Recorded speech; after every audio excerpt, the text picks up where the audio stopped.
Huh. No idea what happened there. Apologies. Just crashed. It just crashed on me. Came up with, don't worry, you're still streaming in the background, but I don't think I was. Anyway, let's about here. Close that because that might have been that messed it up. Right, who's still with us?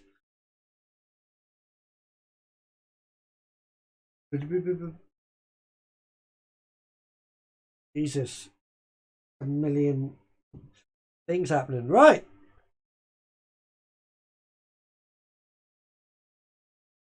Are we good?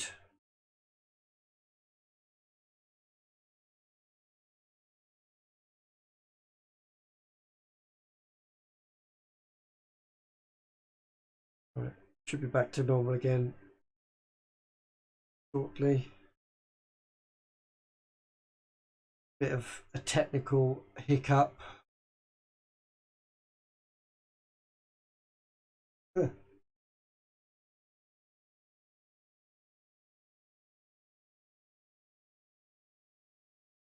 Alright. We'll carry on anyway, because I don't know what.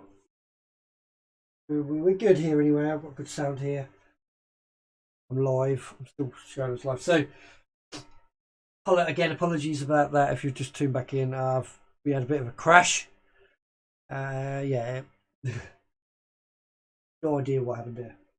Oh, we've got music now. Now that's kicking in.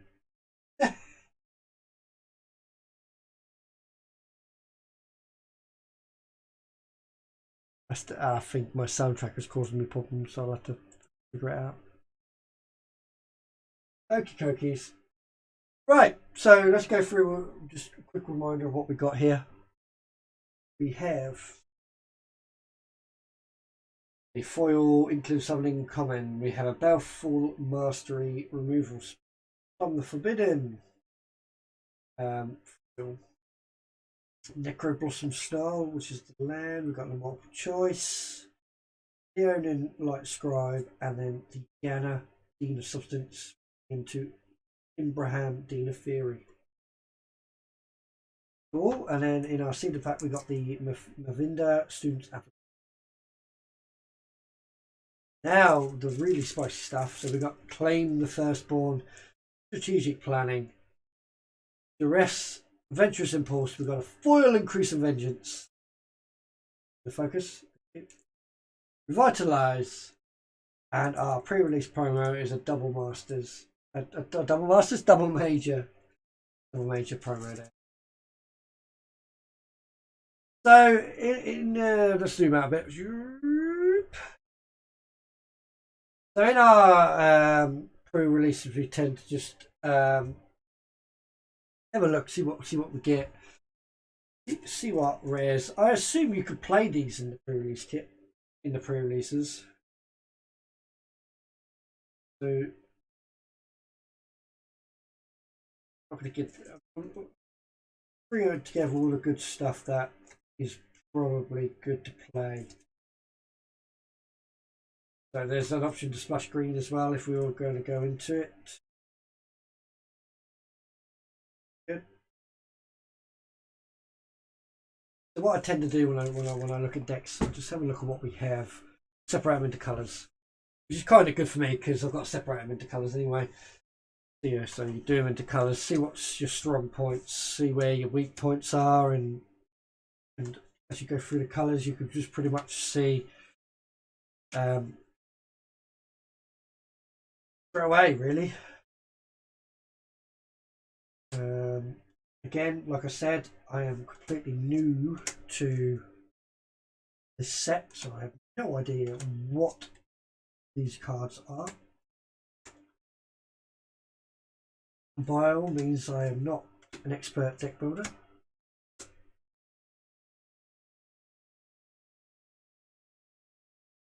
So we'll just quickly do this.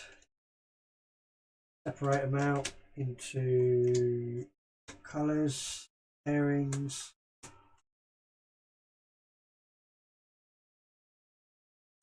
suppose the good thing about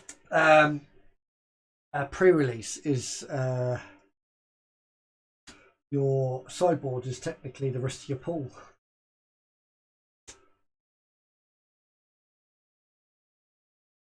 Same as sealed events, I think, as well, isn't it? You build your deck out of your cards, and then if you want to, you could play a lesson card, and then you've got all your lessons sat in your sideboard, which is your rest of your cards, isn't it? I suppose that works well that way. Coming through now, which is all the colours we would. Yeah. So they're the single colour pairings. Move to one side for a second. Change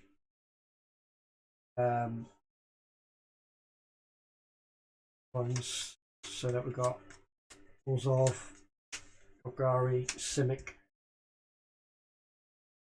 I have not remembered the name, have I? So is it Prismari? Sorry, that one is Silverquill. So I want to tell you a little bit about the future. So the future, every Monday we seem to be having so much fun with Commander. So casual-ish Commander on every Monday. Seems to be the days that we play Commander. Then on Tuesday, I believe we're going to play some Strixhaven Commander. So something that Ian at Candlekeep all together. Where we've got a Strixhaven EDH deck. I picked the Prismari. Wander up.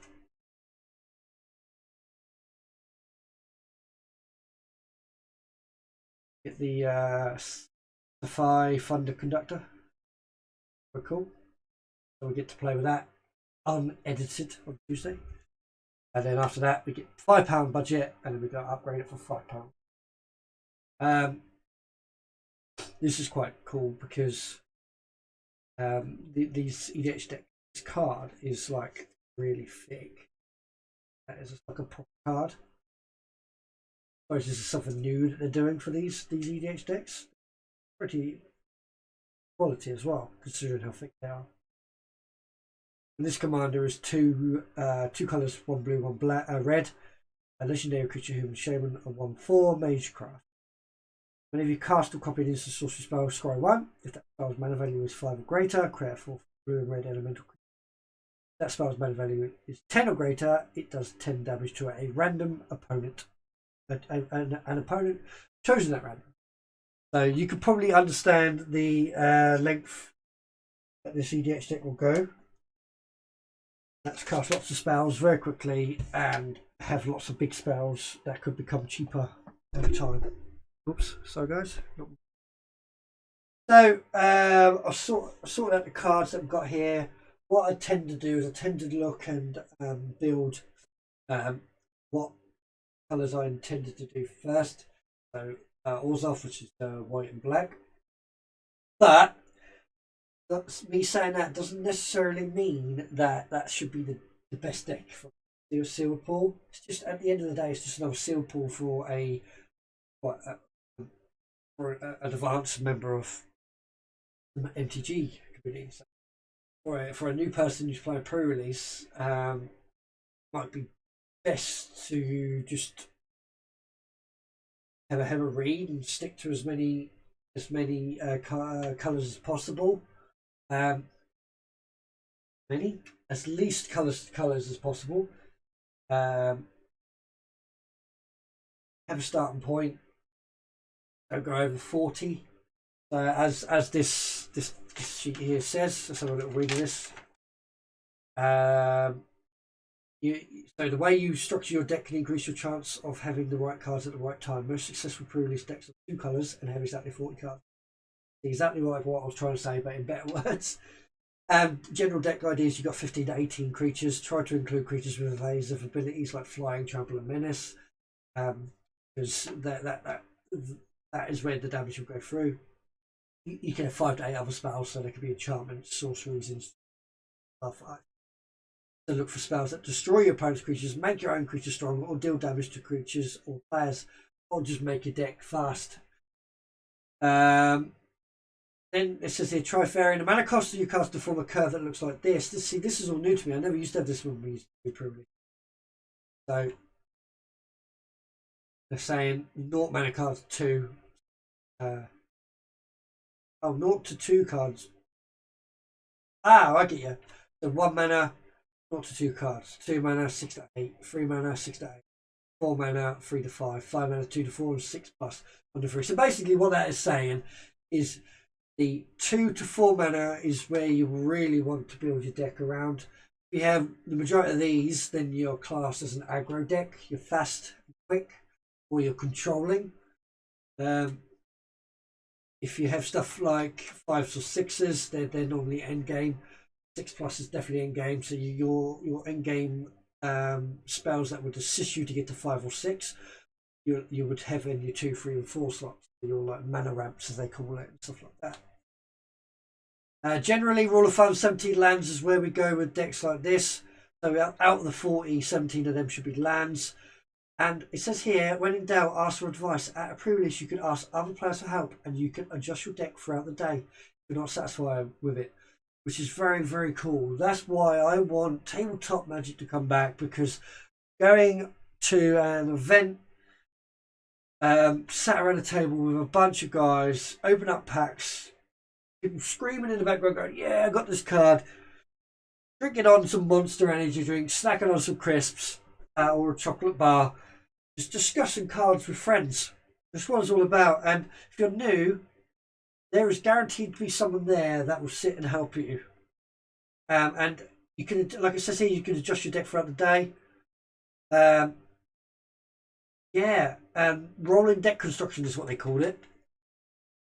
And that means that if you are legitimately wanting to play with all your cards, you can. You can just take out the colour. This is not the first time I've done it. I took out an entire colour from one of my decks and put a new colour in. So yeah, there's still a chance for tonight for you to get to some pre-release. John at the Hobbit Hole is going to be doing some pre-releases. And what I'm going to do is I'm going to put away all my black and whites. Excuse me. No, I'm going to put away everything bar my black and white and my enchantments. And, sorry, I can't speak. Artifacts. Right. Let's see if we can build a Orzhov deck out of these cards. I'll show you how I would normally do it. If I've got enough space on this table to do so, but we'll see. So you already got a land fixer. It comes as you see the pack. I'm pretty sure all the seeder packs has a land fixer. Like I said, the lesson cards, I wouldn't put them in your deck because you don't need to, unless you are looking to play these as a card themselves. But if you've got a lot of cards that have the learn ability, then they don't need to be in your deck. They could be in your other cards, basically, because you could pull them in with the abilities of the other cards. So what I tend to do is I tend to lay out creatures at the top, spells at the bottom, mana line, so like 1 drops there, 4 or 5 drops at the end there, that 2 drop there, 2 drop there, drop there, the spells at the bottom, 1 drop there, 2 drop there, yeah, 3 drop there, nice, 4 drop there, nice. Right, go. Rares there, look. Right, this one. Still cards. Destroy cards are definitely something that you should play in. Token gens, maybe. That's definitely going in.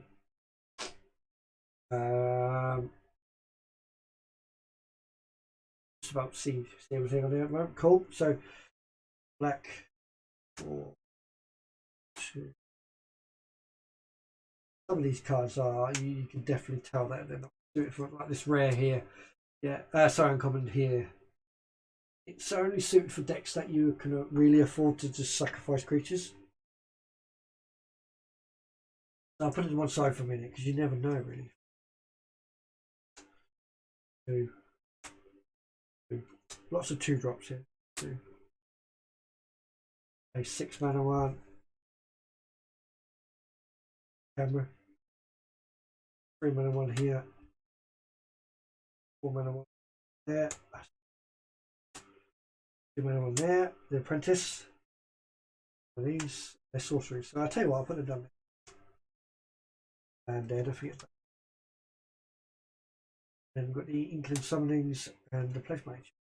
There's a lot of duplicates here, which is quite nice. If they're good cards and you've got more than one, then you have more of a chance of drawing it. So looking at that at the moment, that's quite a solid Orzhov deck right now. You've got Evasion, you've got Token Generation, you've got Duplications, so whenever you do Magecrafts, interaction with your Magecraft, so whenever you cast instant sorceries, it interacts with your Magecrafts. Cool. To be fair, I haven't got any lessons, so lessons I've got left. Borrow 2, draw a card. Do 1 card with some target creature against vigilance. Target non-permanent is control, draw a card. Don't feel I need X, I've got these. So by just putting my black and white cards down on the field, I have 1, 2, 3, 4, 5, 6, 7, 8, 9, 10, 11, 12, 13, 14, 15. I have 15 creatures. Let's look at this thing. That's pretty good, 15 to 18. But then I also have a look to see what else I could do here. So I have some token generators here. So if I keep the token generations in, then technically I have more than 15. So 15 creatures, 1, 2, 3, 4, 14 spells. That's 29 cards. 14 spells is way more than what you should really need. So if you were looking at this, you would look at what is weak here. My creature cards are pretty solid. So we'll just go through them quickly because I know they're pretty solid. You've got your Star Pupil there, which gives you a possible counter on it. And then when it dies, it goes to something else. Quite cool. So it's a it enters the battlefield and does something, and it leaves the battlefield and does something. So that means that's quite a good card to have. It also says here, put its counters. So you could also increase them counters. So in like a counter Selesnya deck or something, this is pretty good. You got Clever Luminancer, which is the Magecraft 01. Whenever you cast and this is copy it, it gets +2/+2. So for 1 mana, it can become a 2/3 very quickly. Pretty good. They're quite solid 1-drops. I wouldn't cut any of them, to be fair. Got to remember your curve, so you've got to be able to play everything. We've got the Silverquill Apprentice, the 2-mana 2/2. So these are the 2 manas now. Magecraft, whenever you cast this sorcery spell, target creature gets +1/+0. So this basically buffs your evasion or any creature. Whenever Arrogant Poet attacks, you pay 2 if you do it, gains flying. So again, this for the cost of 2 life, you can gain evasion. Pretty good. It's a pretty good card as well. So I'm going to say that life is a resource. Don't forget. Got the rare here, the Leonin Light Scriber, which is the Magecraft. Whenever I cast a spell, it's the sorcery spell. Sorry. Creatures I control get +1/+1. So this is an anthem, so it's pretty good. You've got Stonerise Spirit, flying 1/2, again flying evasion, 4 exile a card from your graveyard. Target creature gains flying until end turn. So this gives evasion. Pretty good, pretty solid. And I've got 2 Eager First Years, which is the 2/2 Magecrafts. Whenever when I play this is a sorcery spell, it gets +1/+0. They just fillers basically. Because I'm not desperate to cut any creatures, they're pretty much staying in, which is pretty cool. Then you've got 2 Silverquill Plasmages here, 3/1s. Whenever I cast this sort of spell, it gains your choice of flying or lifelink. So again, if you're on the back end, you can cast this a spell, giving this lifelink to give you 3 life, or you can give it evasion and hit for 3 in the air. I'm quite from these creatures. These are quite solid creatures. This is an evasion deck. I'll get done in a minute. You've got Pilgrim of the Ages. When it enters the battlefield, you may search your library for a basic plains card. Reveal it, put it in your hand and shuffle. Turn it. You go over to your hand. So this is like a reoccurring land grab. This is great when you want to start casting your double manas. To be totally honest with you, there is no card in here with double white. So this is a potential to be cut, because all it does is fetches white mana, bounces back from your graveyard for 6 mana, to then be hand to then be able to cast for another 3 mana. This card I would class as not great. This card's great in a multicolour deck, but this one no. Then we got that mythic, didn't we, Mavinda, which is quite powerful. Again, it's flying with the evasion of 2/3. 0 mana there. I may cast this as a sorcery spell from a graveyard this turn. If that spell doesn't target a creature I control, it costs 8 more to cast this one. So briefly looking at my grave,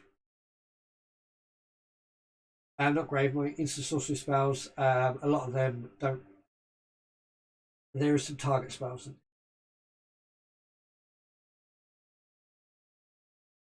Even though we may not use it for the ability a lot, flying 2/3 is still quite strong. So the 4 manas now.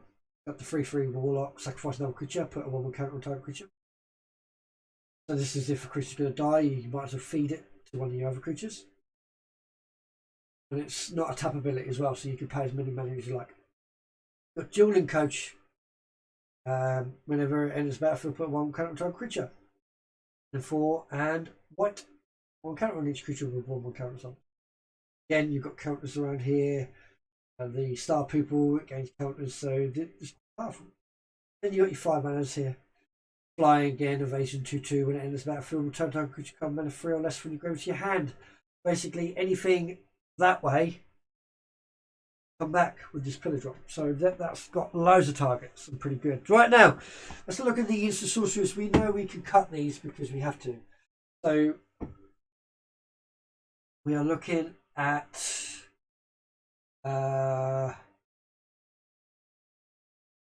so we want 17 lands. We don't want 18, and we definitely don't want 16.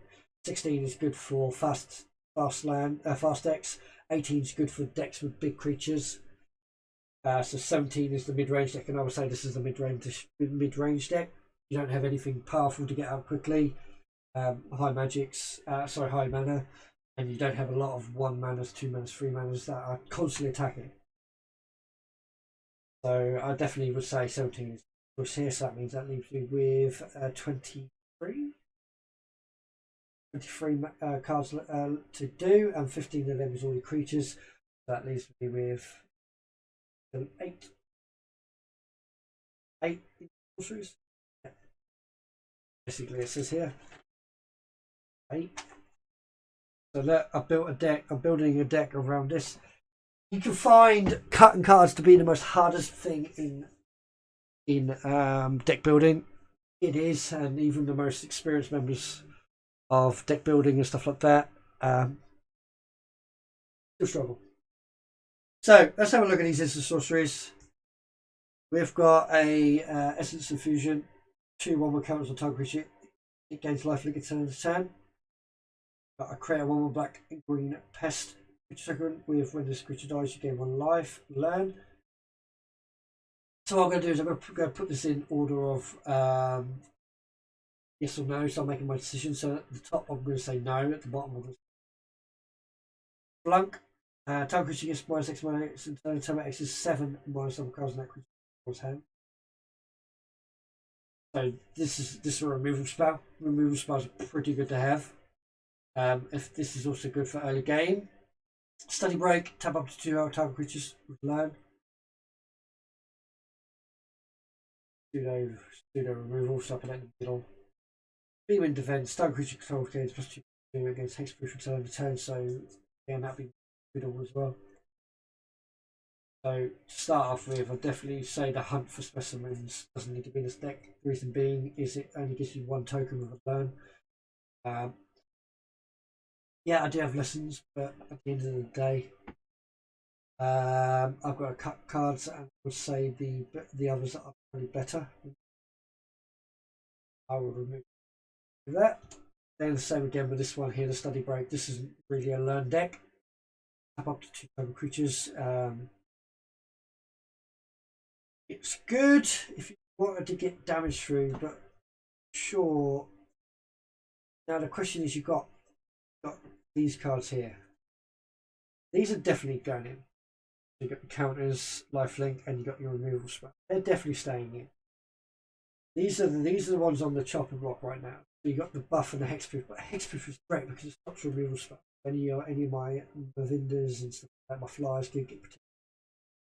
Then this just taps 2 creatures to get damage through. I'm an evasion deck already, so flying, I don't really need this. The only time this will become good is situational when they have flying blockers. I've got removal for I can overpower them. Boom, defiance. And the reason why I'm cutting study break is the sole reason that I have evasion already.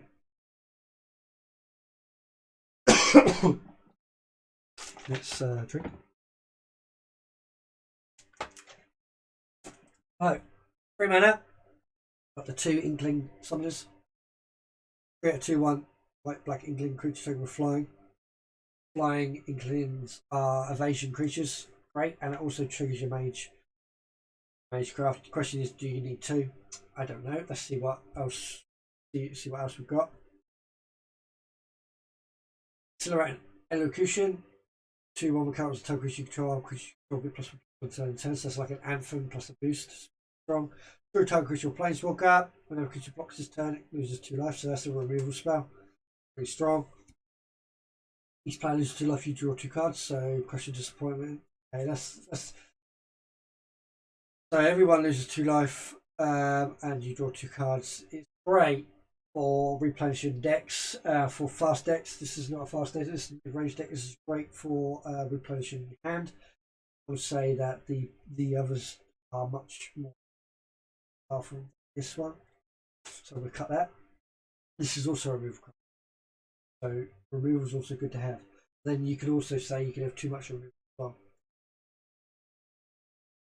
4, 5, 6, 7, 10, 11 cards still. And then obviously 6 mana here. We've got Rise of Justice, the extra token creature, extra up to 1 target instant from graveyard. Boom.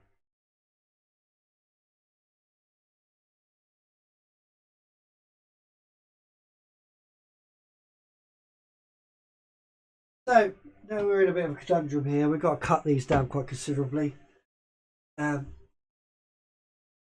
You could argue with what's better.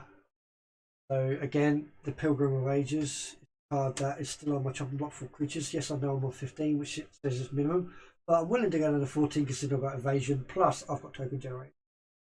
So I'm going to cut Pilgrim of Ages for the purpose of that. It doesn't really do me anything. It's just a 2/1, and it may have fetched me planes. Help me get out of mana screw, but if I'm in a mana screw, then probably too late anyway. So that means I can have 9 spells. With a heavy Magecraft deck, 9 spells is not a bad thing. So what have I got here? 4, 5, 6, 7, 8, 11 spells. So I need to knock 2 spells off. The question is, I don't need 2 Rise of Exodus. They're expensive.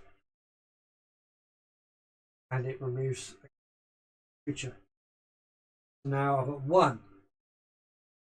Now we did mention whether 2 Beam and Defiances is enough.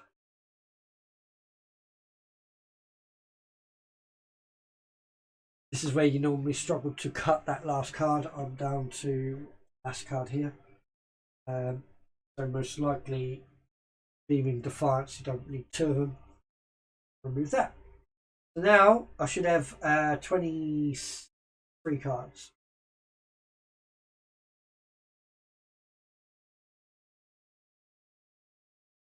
23 cards there. So that there is an Orzhov deck. I have land. So don't forget, we've got to then work out the ratio of lands. So I've gone from mid-range, so about 17 mana. On this, I've got 16 basic lands to fit. What I tend to do this time is to work out what's my more dominant colour. I take these and I put them into colour pairings in a nice little line, like so. The double ones go off to one side. So like that, like that, like that, like that. Some people can just look at it and go, "Yep, need this amount." Right. Let's pull this down closer to the camera.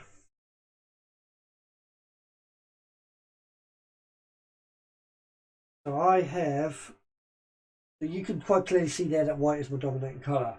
What I tend to do here is I count the pips, so colour pips. 1, 2, 3, 4, 5, 6, 7, 8, 10, 11, 12, 13, 14, 15, 21, 22 white pips in front of me here.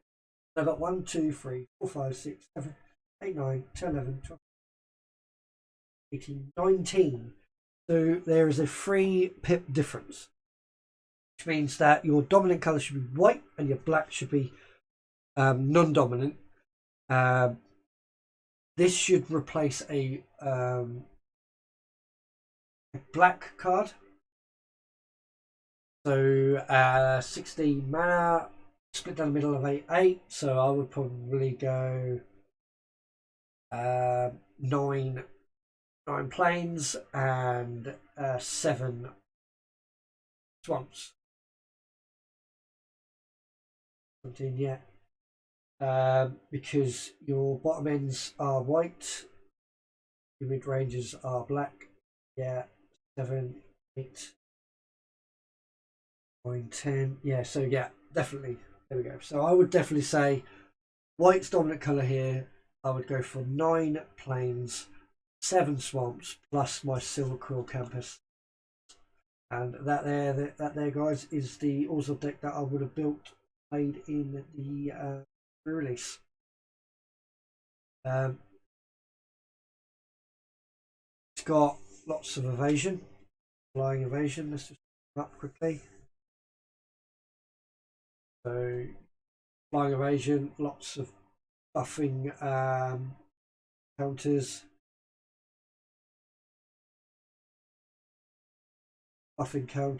you've got protections, magecrafts that kicks off when you do your protections. You've got flying that gives flying, buffing, again, buffing, removal, buffing, removal. Again, whenever you give it evasion, this one is removal. You've got buffing, magecraft, and then some token gens just to kick off your sorceries to make it trigger mage craft. And then obviously again, this one's pretty strong, gives itself flying or lifelink whenever you cast a spell, which is I'm quite confident this deck is quite good. Is it winning? Potentially. But yeah. So that there, guys, myself opening up a Silverquill Prerelease pack. This was purchased from my local game shop, Candlekeep Ramsey. So by all means, give them some love. Streamlabs in chat shares it all out. They also have a Twitch channel. Go give them a follow. Put that here.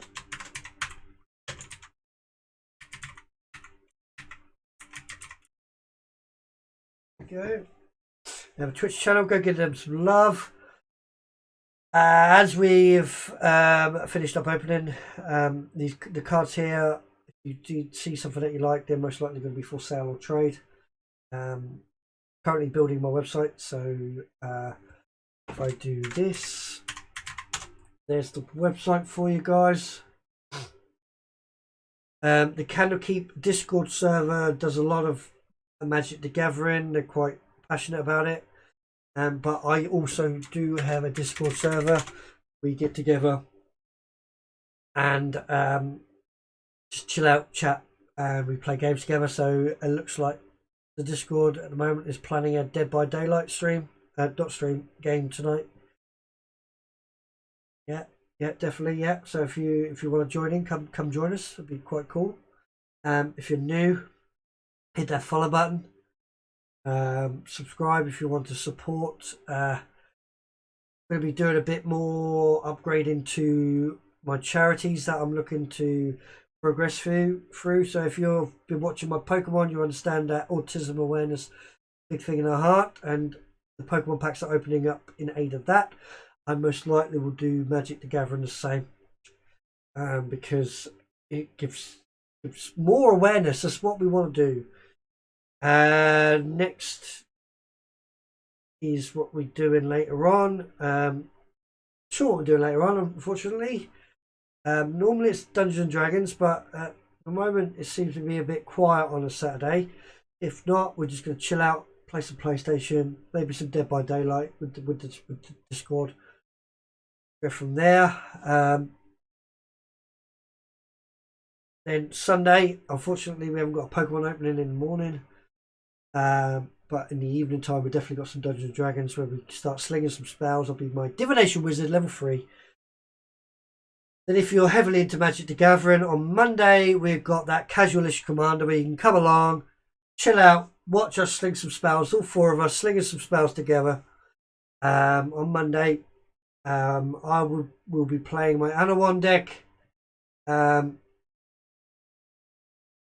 as I play my Anawan deck, there's a very small upgrade I've done to it. We'll see it on Monday. And the idea is to take the Precon, and we've upgraded it gradually over time until we become a CEDH deck level. Yeah, it's probably going to be a challenge. We'll see how well we're going. It's going pretty good so far. The deck has come a long way. You can see the deck list on the Magic drop down link on my bio, as well as on the stream. And then on Tuesday, I believe it's been confirmed. I'm going to be told otherwise if it isn't. We're going to be playing Strixhaven EDH, where we'll be given a school. I picked Prismari, and we're going to be slinging spells in a Candlekeep special EDH deck, where we're going to be battling each other with each individual EDH deck from Strixhaven, as is. So as it's out of the box, no changes. We see who wins, because it's going to be it's going to be awesome. I do like it. This will be my 3rd EDH deck that I own. I've not really got lots. I'm working on it though, don't worry. Then after that, we'll be adding, I believe,